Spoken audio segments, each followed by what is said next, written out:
Hello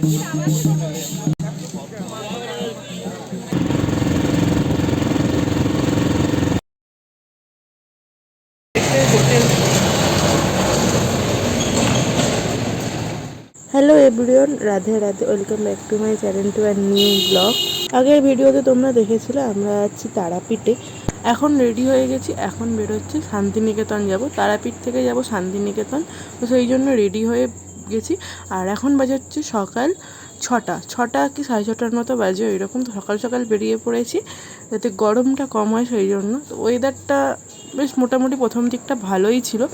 আর আমরা Rampurhat junction থেকে train ধরেছিলাম, লোকাল ট্রেনে করে গিয়েছিলাম। একটু আগেই আমি বললাম ওয়েদারটা খুব ভালো ছিল, কিন্তু কিছুক্ষণ পরে ওয়েদারটা অতীব বাজে হয়ে যায়। মানে না হচ্ছে বৃষ্টি, না হচ্ছে ঝড়, না হচ্ছে জল, কিছুই ছিল না। পুরো মেঘলা করে একটা গুমোট ওয়েদার হয়েছিল, সেই কারণে বিশাল গরমও হচ্ছিলো। তো তারপর আমরা প্রান্তিক স্টেশনে পৌঁছাই। তারপর প্রান্তিক থেকে টোটো ধরে আমরা যাই হোটেলে। আর আমাদের হোটেল ছিল গীতাঞ্জলি, যেটা স্টেশনের খুবই কাছে ছিল। প্রান্তিকে ছিলাম কারণ প্রান্তিকটা একটু নিরিবিলি শান্ত জায়গা, তো সেই জন্য প্রান্তিকে ছিলাম। তো এখন আমরা জাস্ট এই এক ঘন্টা আগে আমরা এসেছি শান্তিনিকেতন। আমরা আছি প্রান্তিক, এখান থেকে আমরা শান্তিনিকেতন যাব। তো জাস্ট এই মাত্র এসে ফ্রেশ হয়ে চান টান করে রেডি হয়ে যাচ্ছি সোনাঝুরি হাট আর মিউজিয়াম। এখন ব্রেকফাস্ট কিছু খাওয়া দাওয়া হয় না, এখন খাওয়া দাওয়া করে একদম ডাইরেক্ট বেরিয়ে যাবো। বাইরেই লাঞ্চ হবে সকালে। এখন যাচ্ছি সোনাঝুরি হাট আর মিউজিয়াম। বুধবার দিন সূর্য ওঠার সময় কিন্তু প্রতিদিন নয়, শুধু বুধবার। যখন এই ঘরটা তৈরি করা হয়েছিল তখন এই কাঁচটা ভারতবর্ষে পাওয়া যেত না। এটা হচ্ছে শান্তিনিকেতন মিউজিয়াম, যেখানে রবীন্দ্রনাথ ঠাকুরের নানা রকম তথ্য, নানা রকম রবীন্দ্রনাথ ঠাকুরের অনেক কিছু আমরা জানতে পেরেছি। আর এই জায়গাটা খুব সুন্দর ছিল, মানে বাইরেটা পুরো বাগান ছিল, এর উল্টো দিকেই ছিল রবীন্দ্রনাথ ঠাকুরের বাড়ি। আর মিউজিয়ামের ভেতরে বা বাড়ির ওখানটা ভিডিও করা অ্যালাউড ছিল না, তো সেই জন্য ওখানকার ভিডিও নেই।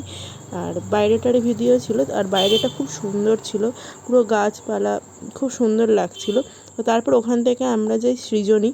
আর সৃজনীতেও আমরা ভিডিও করা অ্যালাউ ছিল না, তো সেই জন্য ঢুকে কোনো রকম ভিডিও করতে পারিনি।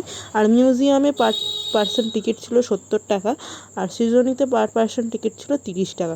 সৃজনী মিউজিয়াম দেখে আমরা হোটেলে চলে আসি। গরমের কারণে আমরা সোনাঝুরি হাটে তখন যাইনি, লাঞ্চ কমপ্লিট করার পর গিয়েছিলাম। আমরা জাস্ট এই মাত্র ঘুরে ঘাড়ে খেয়ে দিয়ে একদম এলাম।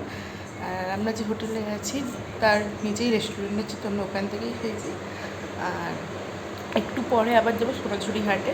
আমরা বেলায় প্রচুর রোদ ছিল, প্রচুর গরম ছিল, সেই জন্য তখন সোনাঝুরি হাটে যাইনি। এখন 4টে সাড়ে 4টের সময় যাচ্ছি সোনাঝুরি হাটে। কী হচ্ছে, আমরা এখন খেতে বসেছিলাম 2:30 করে, এখন বৃষ্টিও হচ্ছিলো। আর এখন আবার রোদ উঠে গেছে, এখন বিশাল গরম। তখন সোনাঝুরি হাটে যাইনি, এখন সোনাঝুরি হাটে যাবো। আর চলো আবার যখন হাটে যাবো তখন দেখাবো, তখন একটুখানি রেস্ট নিয়ে আবার বেরিয়ে যাবো।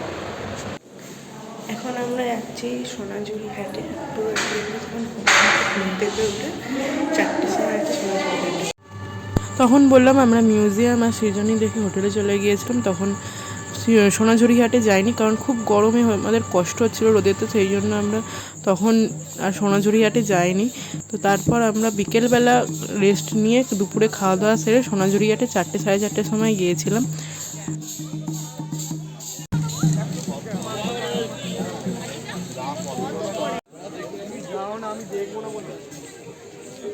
আর এই সোনাঝুরি হাটটাই প্রথম দেখলাম আমি, তো সেই জন্য খুব ভালো লাগছিল। আর হাটটা অনেকটা বড় জায়গা নিয়েছিল, অনেক বড় ছিল হাটটা। হাট থেকে অনেক কিছু কেনাকাটাও করেছিলাম, যে ওখানকার সব জিনিসের, যে ওখানকার যে কালচারাল জিনিসপত্র, সব ওখানকার সব নানা রকম হাতের তৈরি জিনিস আমরা অনেক কিছু নিয়েছিলাম। যেরকম চুড়ি, একটা র্যাপার নিয়েছিলাম, স্কার্ট যে র্যাপারগুলো, তারপর অনেক কুর্তি নিয়েছিলাম, একটা পাঞ্জাবি নিয়েছিলাম, অনেক কিছু নিয়েছিলাম। তো